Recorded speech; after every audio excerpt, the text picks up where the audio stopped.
Donc, tout est fait à l'intérieur.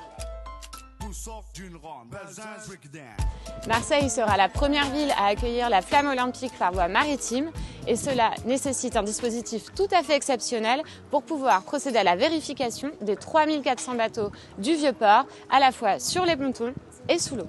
On va aller sur un ponton avec Tai, qui est un chien explosif, et comme vous allez pouvoir le voir, il met ses petits chaussons parce qu'il ne faut surtout pas abîmer les bateaux. Voilà, ça c'est bien patate. Laisse-la sur le bateau et puis nous on traverse. Alors Tai a mis ses chaussons, mais pour nos collègues c'est également la même chose, ils ne sont pas en tenue parce qu'ils ne peuvent pas mettre leurs chaussures habituelles sur les bateaux. Ça a été convenu avec les plaisanciers pour qu'il n'y ait aucune dégradation. Voilà mon chien, on y va, on cherche, on cherche. On vient de faire tout l'intérieur du bateau, c'est pas évident mais ça marche très très bien, donc ça travaille. Et puis pour l'instant, il n'y a rien à part une grosse odeur de désinfectant. Donc là, les chiens sont en train de décontaminer tous les bateaux des particuliers. Et d'ailleurs, nous allons discuter maintenant avec Yves, propriétaire d'un bateau sur ce ponton.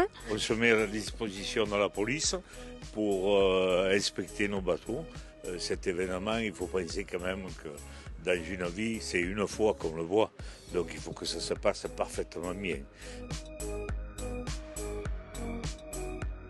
Une fois que les bateaux d'un ponton ont été tous décontaminés, leur sécurité est assurée par les policiers des compagnies républicaines de sécurité qui sont juste derrière et qui vont s'assurer qu'aucune personne étrangère ne va pouvoir à nouveau dissimuler un objet explosif ou des armes sur les bateaux. Alors David, tu es chef de l'unité cynophile des Bouches-du-Rhône.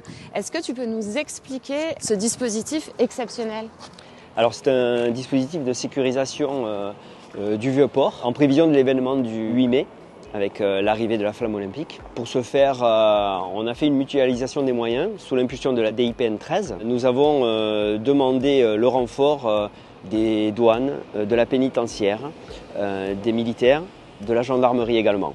Nous travaillons en collaboration avec les démineurs qui vont eux travailler sur plusieurs plans. Ils vont travailler sur les bateaux avec nous et ils vont également travailler dans le milieu aquatique à l'aide de leurs plongeurs.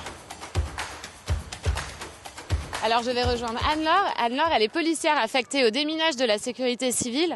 Bonjour Anne-Laure. Bonjour. Est-ce que tu peux nous parler de ce que tu vas faire aujourd'hui ? Oui, alors donc on est des démineurs plongeurs.